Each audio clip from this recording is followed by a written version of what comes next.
Hello everyone. If you like what I'm doing here, please consider subscribing, liking, and commenting. It would really help the channel out quite a bit. Thank you very much.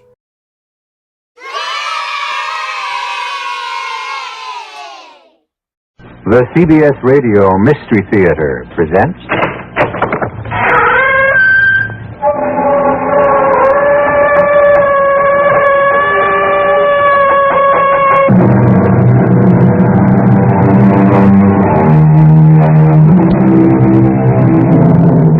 Come in. Welcome. I'm E.G. Marshall. There's a wonderful adjective of Scottish derivation, eldritch. It means weird, eerie, uncanny. And what, in the murk of night, particularly on Halloween, is more eldritch than the faraway sound of muffled bagpipes drifting across a Scottish moor? The reason for that droning, mournful, half-heard skirl is the subject of this tale.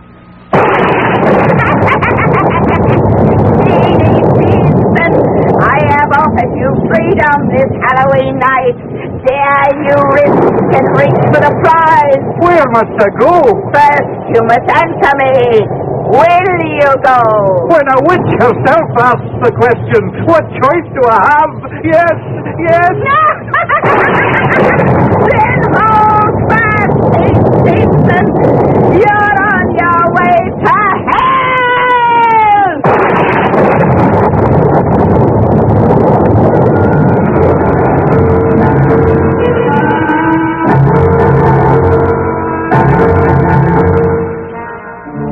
Our mystery drama, It's Hell to Pay the Piper, was adapted from the Sir Walter Scott classic, especially for the Mystery Theater by Ian Martin, and stars Ian Martin.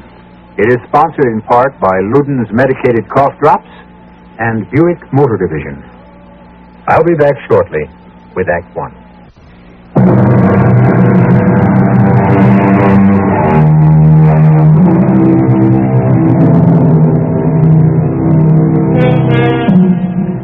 This is a legend handed down from father to son from the 18th century. The lord of a district exacted fealty and fees from all who lived on his land. The lord was an absolute ruler over his small domain, with no one to defy him but the witches, the bogles, the warlocks, and the carlins, the mystic folk of Scottish legend, of whom let man beware as of the devil himself. And once having brushed with them, the penance a man pays follows him the rest of his time, especially if they should have caught him the night before All Saints' Day, the night we know today as Halloween. Who is that there, then? Who else but Steenson himself would be out on a night like this? Oh, there, boy. I'm glad to see you. I was worried you might have defected this last year of penance. Not likely after all I have lived through. 13 years. Off with you, and into the kirk, while I stand guard by the door. You have your pipes? Okay, right here in their mahogany box. But whether I'll have the strength to blow on them for 6 hours, I don't know. I'm not as young as I used to be. Nor am I. Where are we now? You want to keep that soul of yours out of hell.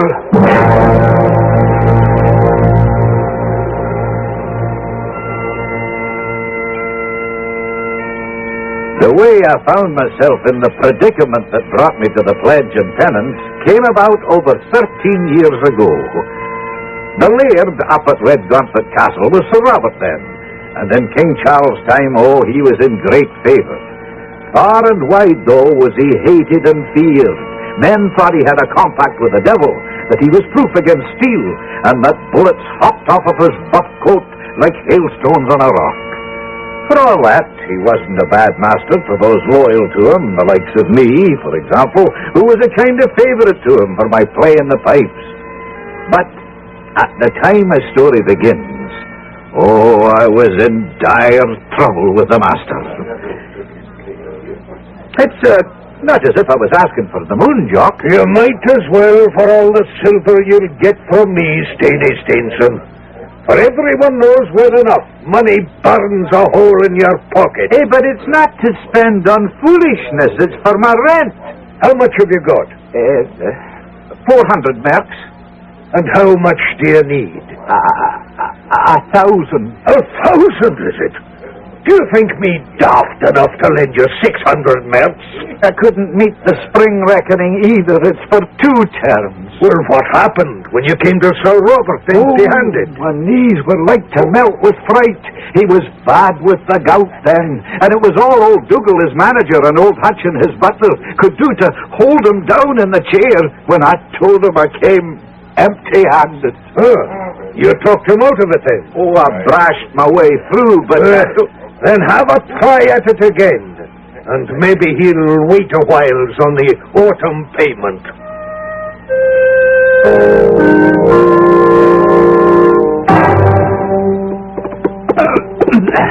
There now, Radical. Now you bide a wee till I calm down Mary inside, and then I'll put you away in the barn. Is that you, Steenson? Oh, the very man, Mary McSweet. Well, don't give me any of your soft talk. Get yourself inside here and tell me, did you raise the rent? Not all of it. How can you be so calm with that old devil of a laird sitting up there, ready to throw us out of home and fireside? Oh, well, I might have known. Drinking again as usual. Oh, now, Mary, I just stopped by Jock McCraw's place to see if I could borrow the money I need. And of course you had to go spending what you'd already borrowed. If you'd only take the pledge with the minister as I begged you to. Oh, what's that now? Well, open the door, woman, then, and see. Mr. Stevenson, God save you. And you, Steenie. Will you step in, Mr. McCallum? Only for a moment, for I bear no good tidings. Eh? How's that? Oh, himself is in a rage like I never have seen. Sure, the gout has him, and that always unsettles him, but there is something beyond that that troubles my lord.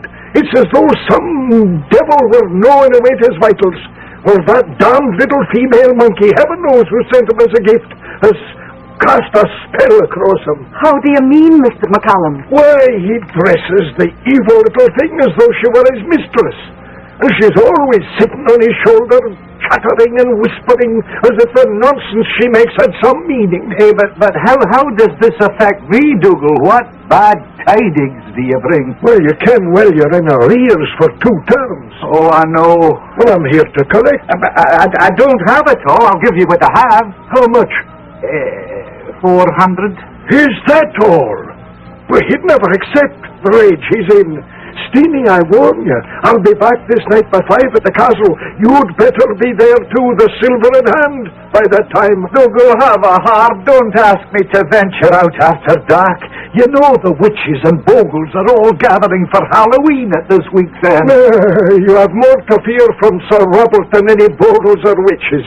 If you have the money, come, no matter even if it's after dark. And so it was back to Jock McGraw's pub to make him the one offer I knew he'd be hard put to it to refuse. 10% interest is against Maggie if you don't pay back within the 12 months. Hey, that's right. Oh, she's the finest mare this side of the Tweed. I'll take your offer. 600 marks. But first, before all, we'll write out the receipt to be witnessed. And so away I trotted to Redgauntlet Castle with a full purse and a light heart, glad to be out of the laird's danger. Save that it was a wee after 5, and by the time I got there, it was to find that Sir Robert had fretted himself into a fit of the gout because I was late. Have you got the silver? Okay. But that's the best part. Now for the other. He's in a terrible fit of temper, so be ready for anything. And that jackanapes is sitting on his shoulder, ready to bite or scratch or stretch out her greedy little hands for whatever's in reach. Steer clear of her. I swear she's a witch disguised. There he goes, blowing on his silver whistle. Before he takes the apoplexy, let's get up to calm him down. Sir Robert sat, or I should say, lay, in a great armchair with his grand velvet gown and his feet in a cradle. His face was fired up and as ravaged as Satan's. The monkey, in a red laced gown, sat in the chair behind him with Sir Robert's wig perched racily on its head. Pistols and his sword lay by him, but more deadly to me, the rental book. That's Stephen, is it not? Of Stevenson, called Steenie, right? That's your true man, my lord. He brings his rent, sir. Is that so, then? Here it is, your lordship. Is it all here, Steenie, man? I believe your honor will find it all right. Here, Dougal, then. Give Steenie a glass and brandy downstairs whilst I count the silver and write a receipt. As you wish, my lord. Come, sir. Don't take me. The fire is on me again. Get me some cold water for my feet. Oh, Steenie, run quick. Call for Hutchin to get the water. Hey, yes, Dougal. Hutchin! What is it? The laird is having an attack. Dougal bids you bring water as fast as you can. Away. Cold water for my feet and hot wine for my throat. Hush, Lord. We'll bring you what aid we can. Oh, the devil himself is tugging at my coattails. What can I do? Nothing. Go on, lad, go. Hey, but I have no receipt for my rent. Here's the bath of cold water. Oh, the foul fiend has me in his grasp. Set me free. Help me get his feet in the water. Sure, and I will. My receipt, Dougal. Don't bother us now. If it isn't enough what we have to handle, that monkey has to interfere. Quiet, you. Shall we put his feet in the water? Aye. But let's rid of this beast fast. If I could just have my receipt, I could go. Don't bother us now. Away with you, and let us do what has to be done. Aye, Dougal, I suppose it were better. Put his feet in the water, Hutch. Oh, rats and damn me. I'm burning up as if I was in hell. Here we go. God in heaven, is there no relief? We're by your side, laird. We'll see you free. Never free! What's it? Never free! The dark is done, and this is the wicked time. All belong to me! Is that the monkey? Talking! What did he say? I didn't hear it. Oh.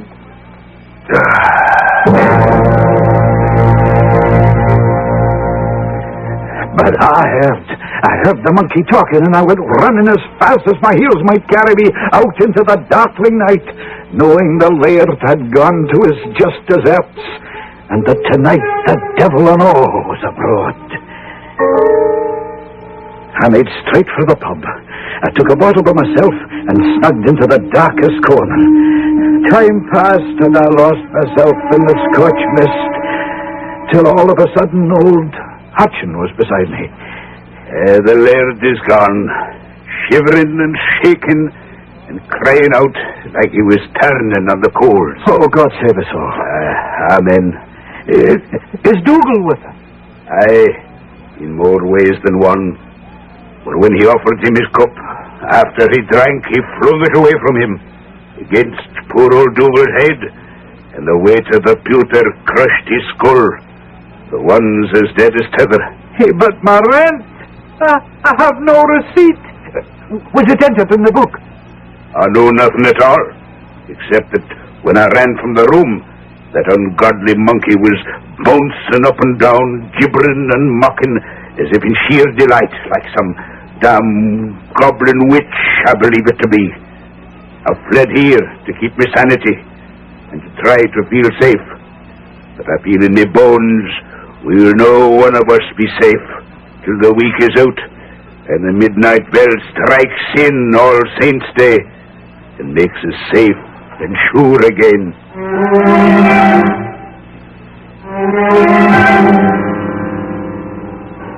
So the rent is paid, but Stephen Stevenson has no receipt, and the laird is dead, and with him the only witness that it was ever paid. And this is only leading up to that baleful night in Scottish legend, a far cry from our only mischievous trick-or-treat night, A night when all the fiends of hell are free to roam before the dawn of All Saints' Day drove them back into hiding and darkness. I shall return shortly with Act 2.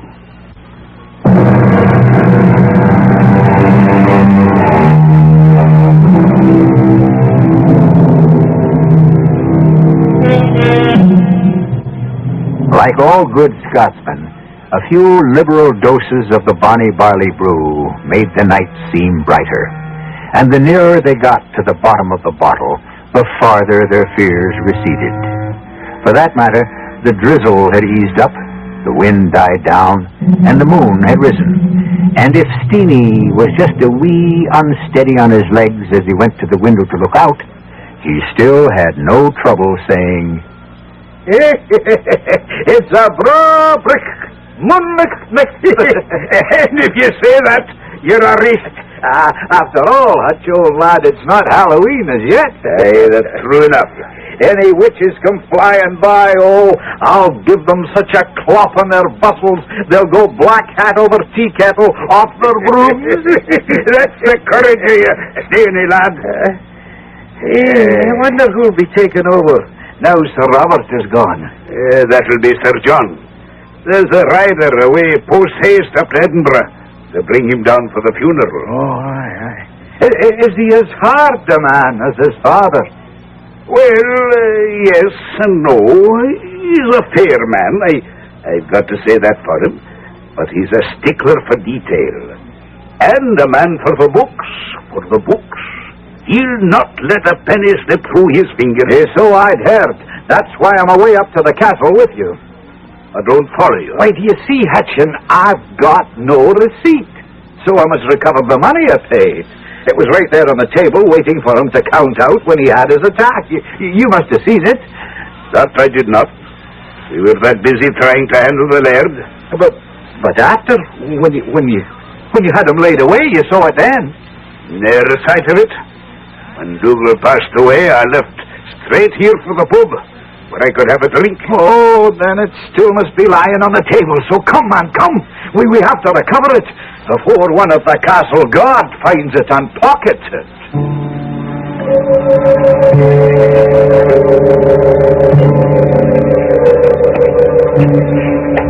It's awful quiet here in the castle. Aye, it's like as if it were empty of everybody but the dead. Here, let's in and get you your money. Now, where could it be? On the table here, by the rent book, alongside the chair. Oh no! What is it? It's gone! Could Dougal have taken it? No. I laid him out myself, and there wasn't over a handful of coins in his pocket. Well, it's got to be somewhere. Let's have a look in his desk. Don't be touching that. Here, have your head for it. How can he? The man is dead, is he not? Good God defend us! What was that? The master's whistle. Woe be to either Dougal or me if we never answered his summons. Oh, where are you going, Hutch? It came from his bedroom. He's calling me. How can he be? He's dead. I don't know. I only know when the whistle blows on the pain of my own life, I answer his call.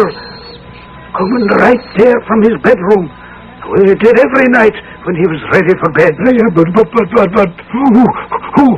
blowing it? No one ever blew it but him.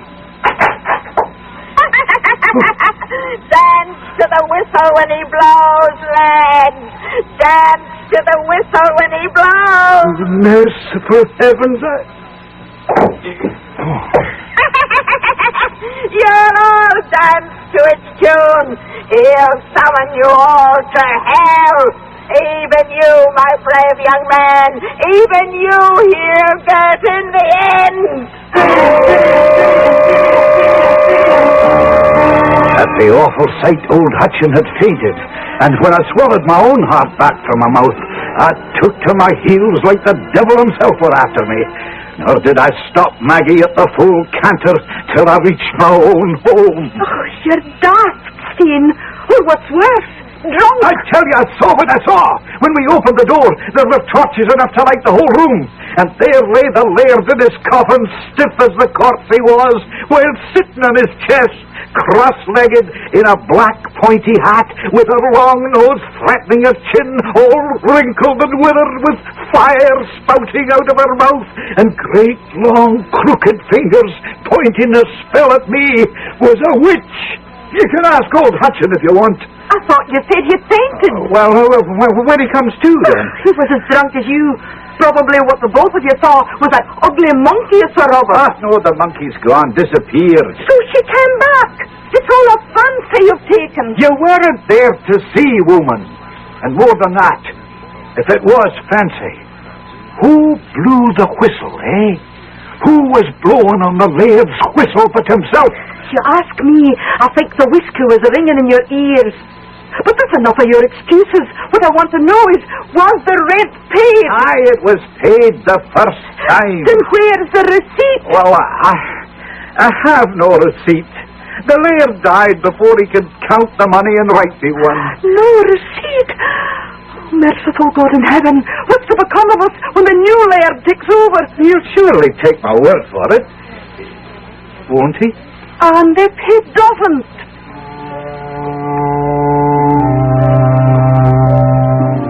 It didn't take me long to find out just how Sir John was disposed. For wasn't it on Halloween night its very self I was summoned to the castle? Oh, a wild night with the wind whistling and the moon buried in scudding clouds and the rain slanting down and soaking through the thickest wool, right down to the skin. At the castle, Hutchin took me to Sir John to introduce me and let me tell my story. He sat straight in his father's chair in deep mourning. Sorry to bring you abroad on such a wild night. Goodman Stevenson, was it? Aye, that's it. It's Steenie Stevenson to all that know he. I hear you're a good man with the bagpipe. Oh, I've played for your father, sir, and I hope to play for you. Anytime you command me, I'll always be ready. I'll remember that, once we have finished our business. Oh, yes, sir. His was a sudden call. He'll be missed in the country. No time to set his house in order, and he left behind a tangled web to unweave. Let me see in the rent book. Yeah, you are down here for 2 quarters rent behind the hand, due at last term. If it please your honor, Sir John, I paid that to your father. Well, you took a receipt then, doubtless, and can produce it. Oh, well, indeed, I hadn't the time, and please your honor. For no sooner had I set down the silver, and your father had drawn it to him to count and write out the receipt, than he was taken with the pains that removed them. Oh, my. Well, that was unlucky, was it not? But you may be paid it in the presence of someone, Steenie. I want only the simplest reassurance. Well, poor Sir John, there was nobody in the room at the paying but Dougal McCallum, his ground officer. But, as your honor knows, he's already followed his old master. Very unlucky again. The man you paid the money to is dead, the man who witnessed the payment is dead too, and the money appears to have disappeared. Now, how am I to credit all this? Hutchin was here, sir. I have already questioned Hutchin. He never saw the money, and when you came back to the house, there was no evidence it had ever existed. But I must beg that you cease this silly masquerade. For, Stephen, I must tell you that you must pay or flit. Leave my house? But where would I go? If you have creditors, maybe to a debtor's prison, and think yourself fortunate that my judgment on you is not harsher. Well, do you suppose I have the money? Oh, far be it from me to say so. Do you charge any of my people with having taken it? Well, I would be loath to charge them that may be innocent, and if there be anyone that is guilty, I have no proof. Then, if there is a word of truth in your story, the money must be somewhere. Now, where do you suppose it to be? Well, if you will have my thoughts on it, Laird, then here they are. In hell, along with your father, his unholy monkey, and his silver whistle. Down the stairs I ran out of that parlour, while all the time the laird was swearing blood and wounds behind me, as fast as ever did Sir Robert before him, and roaring for the bailiff and the baron officer. Aye, Maggie, you may well cry out this night, for the devil is to pay. I threw myself on Maggie's back and was off into the night. First off, I didn't know where it was headed, just so it was away from Red Gauntlet and Sir John's wrath.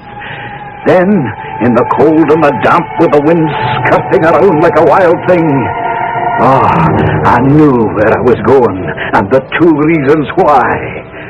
Jock McGraw's pub.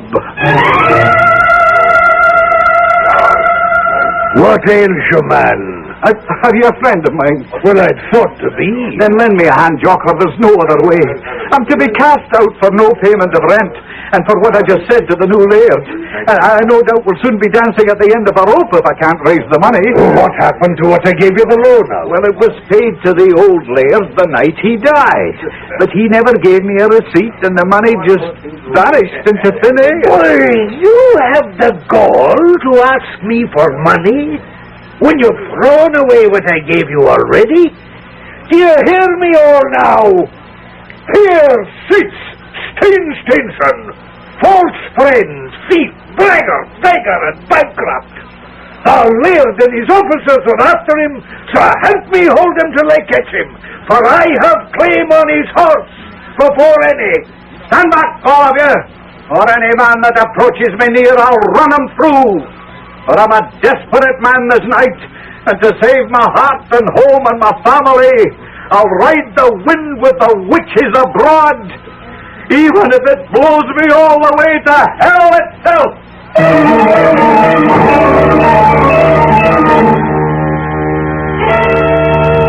Poor Steenie, back against the wall, condemned by circumstance to the shameful name of thief and beggar, 2 names a Scotsman cannot abide.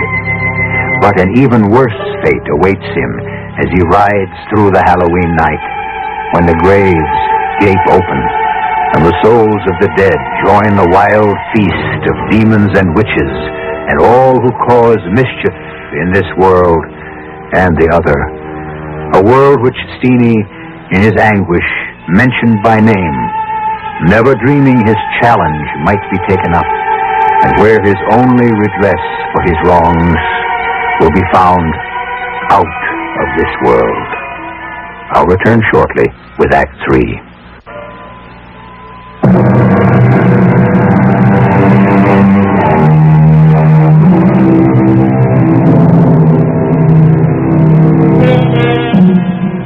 For a long while, Steenie Steenson hurtled pell-mell through the murky, wind-swept night, caring little for his safety or where he was heading. For what he took worst was the realization that his whole world would now regard him as a cheat and thief. And he took the loss of his good name as worse than all else. The night turned darker, and the trees blackened it even more yet as he found himself in Pitmurky's wood. Suddenly, his exhausted horse, Maggie, was galvanized into action, springing and leaping in full flight like a 2-year-old, and snorting and whickering in fear.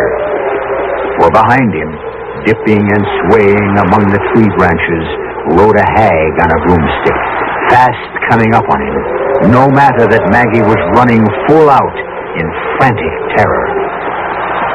What's your hurry, Steenie? Whom do you please? I'm shutting my eyes. You're not there. You're not there at all. Oh, I'm here, all right, Steenson. If I weren't, you'd have no hope at all. No. When all you need is money. Without it, I've lost everything. My good name, my wife, my home, and for all I know, my head. But with it, you could have all back. Oh, only if you can lend me the money, Miss Bliss, whoever you are, and wait a long day for it. I have no other hope on earth. But there may be some under the earth. Under the earth. Do you hear the word? Hear, but I don't understand. Steenie, Would you dare, great things? What things? Your old laird is distressed in his grave by your curses and the wailing of your family and your friends. But I tell you true, if you dare venture to go see him, he'll give you the receipt. How could you know that? Open your eyes, Steenie. Look well on me. Lord help me. It's Sir Robert's monkey. I am as you want to see me. But now, I have offered you freedom this Halloween night. There you risk and reach for the prize. Where must I go? First, you must answer me. Will you go? Oh, what choice do I have? Yes, yes. Oh, then hold fast. Steenie Stevenson, you're on your way to hell!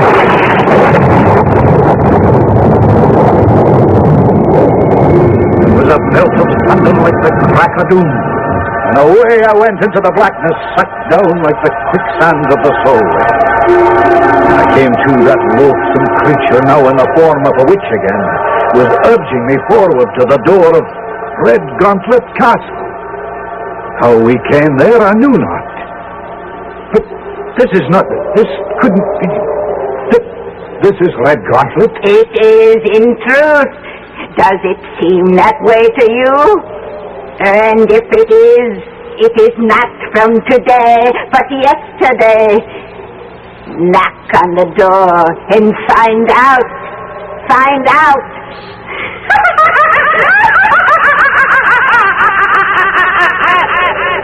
If Sir Robert's death could only be a dream.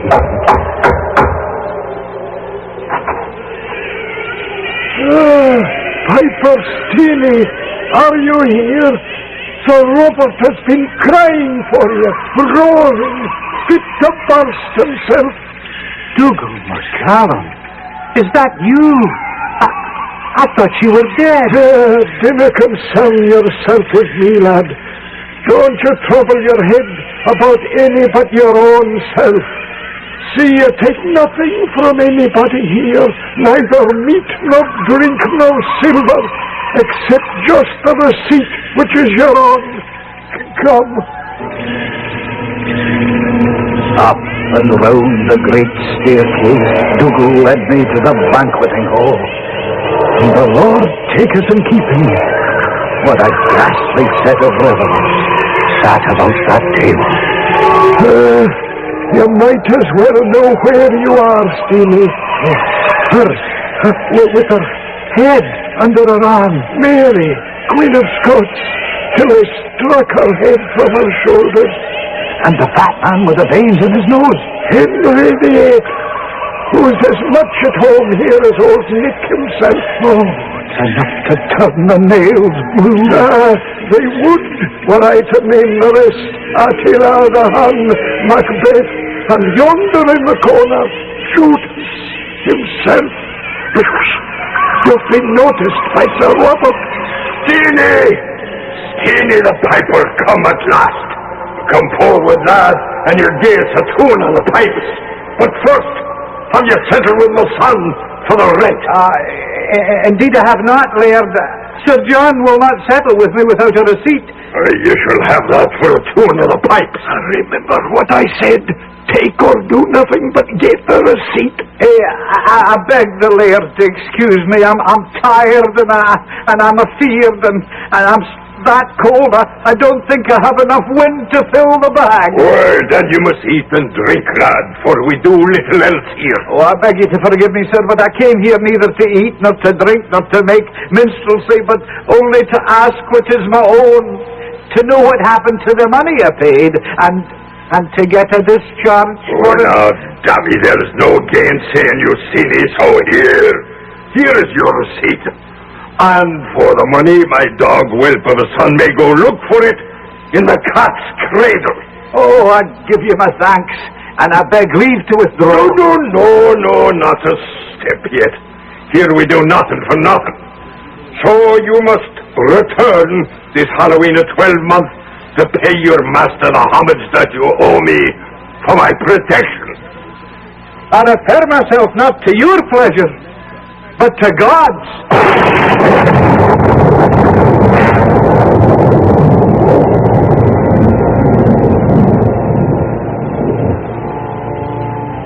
When I came to myself, I was lying in the old red-gauntlet churchyard with the scutcheon of Sir Robert hanging over my head and old Maggie feeding quietly by the minister's 2 cows. I would have thought the night was nothing but a dream, save that clutched in my hand was Sir Robert's receipt, fairly written in his hand. Sore troubled in my mind, I rode to the castle, and after great trouble, I got audience with Sir John. Well, have you brought me my rent? I have not, but I have brought your father Sir Robert's receipt for it. His receipt? You told me he had not given you one. Would your honor just see if the signature is correct? Well, it's his hand, all right. But what is this date? The 31st of October from my appointed place this year. But this was yesterday. Oh, you villain, you must have gone to hell for this. Well, whether he be in heaven or hell, I know not, but I got this from your father this Halloween night. Damn your impudent hide. I shall reveal you for a warlock to the Privy Council and send you to your master, the devil, with the help of a tar barrel and a torch. Oh, no, I intend to reveal myself to the minister and tell him all I have seen last night. For he's fitter to judge than a simple man like me. By the way, Steen, let's consider all. Now, if this story be true, where should we find this cat's cradle you mentioned? Oh, we'd best ask Hutchin, the butler, sir. He knows all the odd corners better than any man. And so it proved. For Hutchin remembered an old ruinous turret, long disused next to the clockhouse, accessible only by ladder, for the opening was on the outside far above the battlements. And that once it had borne the name of Cat's Cradle. Hand me my pistol belt, Hudson, and help me buckle it on. Oh, it's fair dangerous to think of climbing up there and in the wind. If it is to right or wrong, it is my duty. Slowly and carefully he climbed the ladder and disappeared into the turret. Then, of a sudden came... Hey, are you all right, my lord? Aye, and all is right. I have found your money. Here is the real culprit. Make sure I've made a thorough job of making it dead. What he had thrown down at my feet and Hutchins was the lifeless body of the monkey or ape or whatever it was. And later in the study, Sir John explained. I want to make amends to you, Steenie. Here is your money, which I found among many things stolen away and missing through the years, which that witch imp had carried away to line its nest. Now keep it, and pay your debts. You shall have a year free to catch up again. Oh, Your Honor. Now, wait. I have not finished.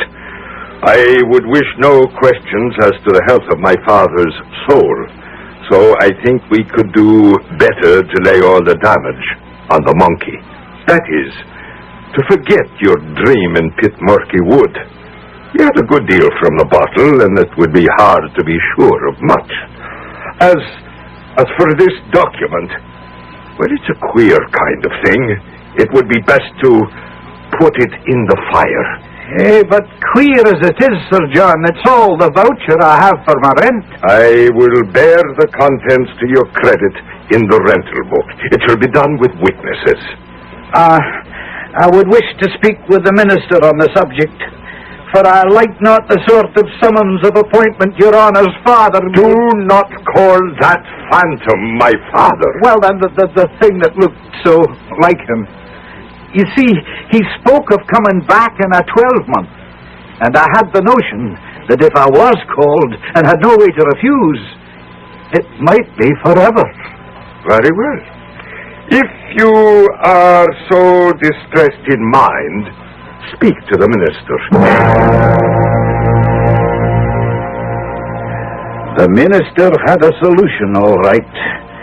One was that I had to take the pledge and give up the bonnet due for all these 13 years.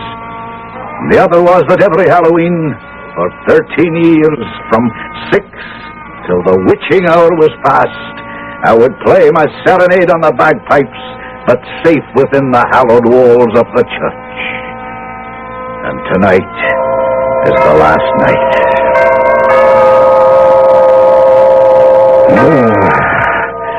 Will that be the end of it at last, Minister? Off you go home, Steenie. You're safe at last. Home? Home, is it? Oh, no. I've cast out the spell now, and my first stop is going to be back at the pub. Fill it up, Chuck, lad. Fill it up. What a terrible thing. What is that, Steenie? My mouth is watering so for a taste at last that I'm afraid I'll dilute the bonny whiskey. No fear with a glass that full. Here, bottoms up. Aye, bottoms up. Hey.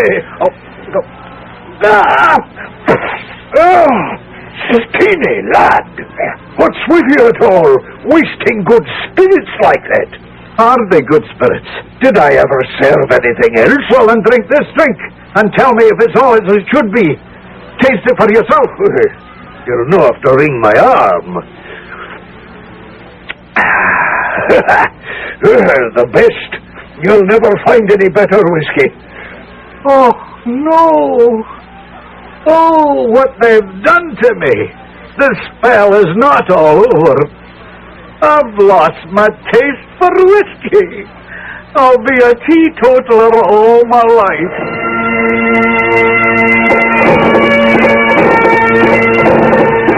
Poor Steenie, or perhaps not so poor, for he lived to the ripe old age of 101, and though he never touched a drink again, he never saw a ghost again either.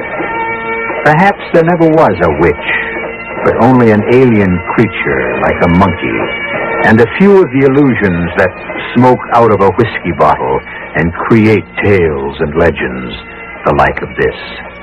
I'll be back shortly.